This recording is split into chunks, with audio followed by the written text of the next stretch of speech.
नमस्ते everyone, welcome to divine योग with गरिमा। अगर आपका हाई बीपी रहता है, आपको हाई बीपी की प्रॉब्लम है, तो आज का ये सेशन आप लोग के लिए है। हाई ब्लड प्रेशर इनडायरेक्टली आपकी हार्ट, ब्रेन और किडनीज को इफ़ेक्ट करता है। आप इसको नेचुरली ठीक कर सकते हैं रेगुलर योगा प्रैक्टिस से। अगर आपका बीपी बहुत ज़्यादा ही हाई रहता है और आप फिर किसी डॉक्टर की गाइडेंस लीजिए, किसी मेडिकल प्रोफेशन की एडवाइस पर ही आप योगा प्रैक्टिस कीजिए। And always listen to your body and then only do the practice. Avoid any kind of stress, strain and always listen to your body. So आइए start करते हैं। सबसे पहले आप कंफर्टेबल पोजीशन में बैठ जाइए, अपनी स्पाइन स्ट्रेट रखिए और अपनी ब्रीदिंग पर फोकस कीजिए, अपनी डीप ब्रीदिंग की प्रैक्टिस कीजिए। सबसे पहले आप कंफर्टेबल पोजीशन पर बैठ जाइए, जो भी आपको कंफर्टेबल लगे। अगर आप पूर्ण पद्मासन में कंफर्टेबल नहीं है तो आप नॉर्मल सुखासन में भी बैठ सकते हैं। एंड अब नॉर्मल सुखासन में बैठ जाइए and practice deep breathing. Deep breathing आपको इनहेल करना है एंड एक्सहेल करना है। डीप ब्रीदिंग आप स्टार्ट कीजिए सेक्शनल ब्रीदिंग से। आपको सेक्शन में ब्रीदिंग करनी है, 1 2 3 4 and deep inhale and deep exhale. ये आपके नर्वस सिस्टम को काम डाउन करता है और ये आपके ब्लड प्रेशर को रेगुलेट करने में काफ़ी मदद करता है। तो आप ज्ञान मुद्रा बना लीजिए, सिट इन ज्ञान मुद्रा and deep inhale and exhale. Inhale and exhale. ये आपको 2 मिनट तक करना है। तो अब हम थोड़े से सूक्ष्म व्यायाम करेंगे। सूक्ष्म व्यायाम के लिए आप सीधे बैठ जाइए दंड आसन की पोजीशन में, हाथ सीधे। Toe movements involve deliberate stretching, bending, and spreading of toes to improve joint mobility, strengthen small muscles, and enhance overall balance. Ankle movements enhance ankle flexibility, relief from arthritis pain, improve stability for daily movement, acting as a preventative measure for sprains. Strengthens ligaments, prevents stiffness, improves circulation, enhance stability. Janunaman or knee bending asan helps in joint mobility and lubrication, strengthen legs, injury rehabilitation, pain reduction and prevent stiffness. First, sit in Dandasana staff pose with legs stretched straight.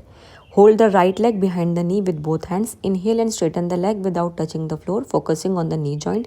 Exhale and bend the knee back towards the chest. Repeat 5 to 10 times per leg. Movements के लिए inhale आप ऊपर देखना है, नाक से inhale करके। Exhale करना है मुंह से।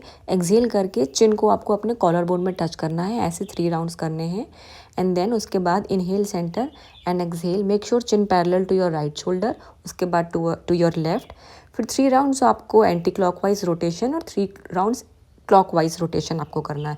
इनहेल होके पीछे जाएंगे, नोज से इनहेल करना है एंड एक्सहेल करते हुए आगे आएंगे। मुनि नमन और elbow bending. Stretch the arms in front of the body at shoulder level. Hands should be open with palms facing up. Bend the arms at the elbows and touch the fingers to the shoulder. स्कंध चक्र और shoulder rocket rotation, इसके benefits हैं। This shoulder asana release the strain of driving and office work and also help relieve the pressure in cervical spondylitis and frozen shoulders. They maintain the shape of the shoulders and chest. Bhujangasana or cobra pose. Lie on your stomach with your legs straight and toes flat on the floor. Place your hands under your shoulders and keep your elbows close to your body. Inhale and lift your chest, shoulders and head off the floor, keeping the back of your neck long. Keep your shoulders down and away from your ears. Hold the pose while breathing deeply, then exhale and lower down. Helps in respiratory system, spine and back health, digestive function, mental well-being, physical strength and tone your body.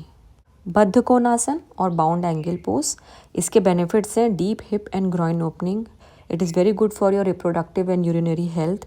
relief from discomfort like menstrual discomfort, easing sciatica pain, improve your digestion, reduce fatigue and tension, mental calmness मिलती है और prenatal support के लिए भी ये बहुत अच्छा है। अगर आपकी हिप्स ज़्यादा टाइट हैं तो आप पहले हाफ बटरफ्लाई आसन प्रैक्टिस कीजिए और तितली आसन, फिर पूर्ण तितली आसन कीजिए, उसके बाद आप ये बद्ध कोण आसन कीजिए। और जब आप आगे आएंगे मेक श्योर आप सीधे जाएं और आपके हिप्स जो हैं पीछे ज़मीन पर टच होने चाहिए।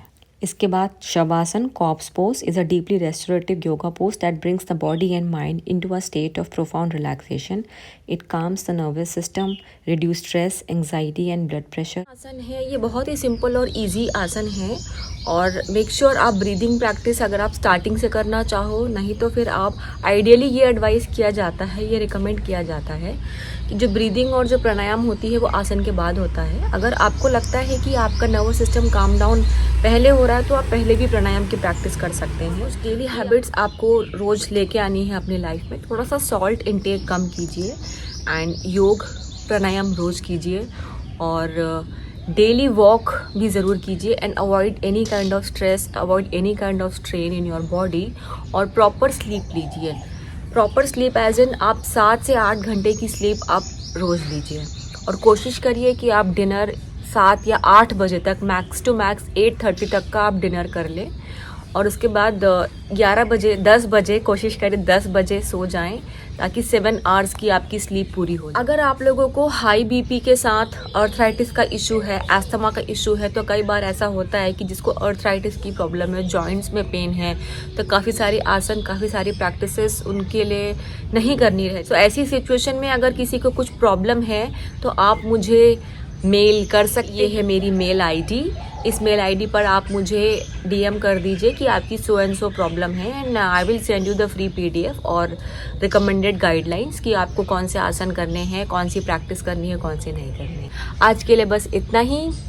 Thank you for watching. तो आशा करती हूँ आप लोगों को मेरा आज का ये वीडियो पसंद आया होगा. मेरे वीडियो को लाइक कीजिएगा, शेयर कीजिएगा, कमेंट कीजिएगा और ऐसी और वीडियोज़ देखने के लिए मेरे चैनल को सब्सक्राइब कीजिएगा. फिर मिलती हूँ. नमस्ते.